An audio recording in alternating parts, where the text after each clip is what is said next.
Hey, this is Steve Horn with Short Sales Done Easy from Phoenix, Arizona. We are on our last step of the short sale process. Last step of the short sale process is what we're all trying to accomplish, and that's the actual close of escrow. So let's review the 5 steps real quick to get to the close. We've got submitting the purchase contract and short sale package to the bank, being assigned to the negotiator is the second step. Third step is ordering the appraisal. Fourth step is written approval from the bank, and fifth step is the close.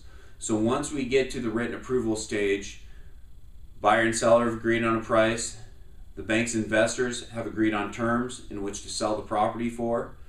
Now we get to go to the close of escrow. So when we get actual written approval from the bank, meaning they've submitted to us documentation that states we approve the sale of this purchase contract, they're also going to have terms of the timeline in which we have to close. Typically, the banks are only going to give 30 days to close once we've received written approval.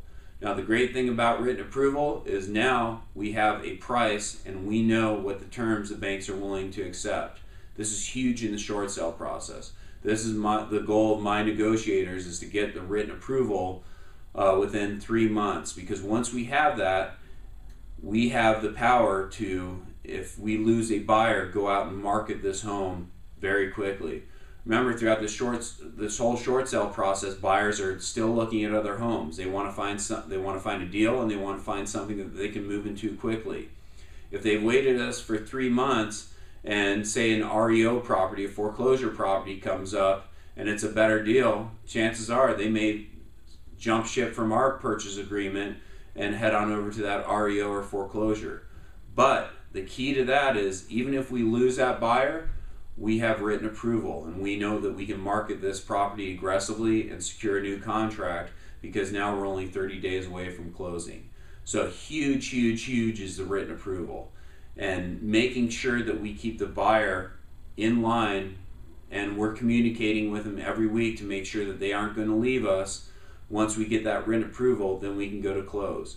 So as we go through the steps, and we consult and we figure out what your exit strategy is from your home, chances are we've already found you a rental property around the 3rd stage, which is the appraisal stage, because we know that when we get written approval, there's no way that we can halt or push back the close of escrow dates. So when we get written approval, we know it's going to be a 30-day move out. We know probably 2 or 3 days prior to that close of escrow date, you're going to go in, sign documents. If you had to, give the bank a promissory note or cash, this is when it's all taken care of, 2 or 3 days prior to close of escrow. Buyer comes in and signs.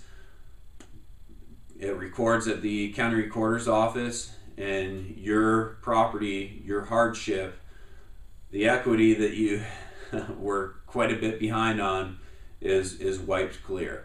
And especially if this is a primary residence, there are not going to be a whole lot of implications that you're going to face. If you're short selling an investment property, as we've already discussed in previous videos, you're going to have tax implications on those secondary or investment properties. But those are other items that we can get in further detail on our one-on-one listing presentation. So hopefully you've learned a lot from the 5 steps of short sale process: the purchase contract, assigning to negotiator, appraisal, written approval, and finally the close. We make short sales done easy. Visit our website, check us out, and I'd love to speak with you.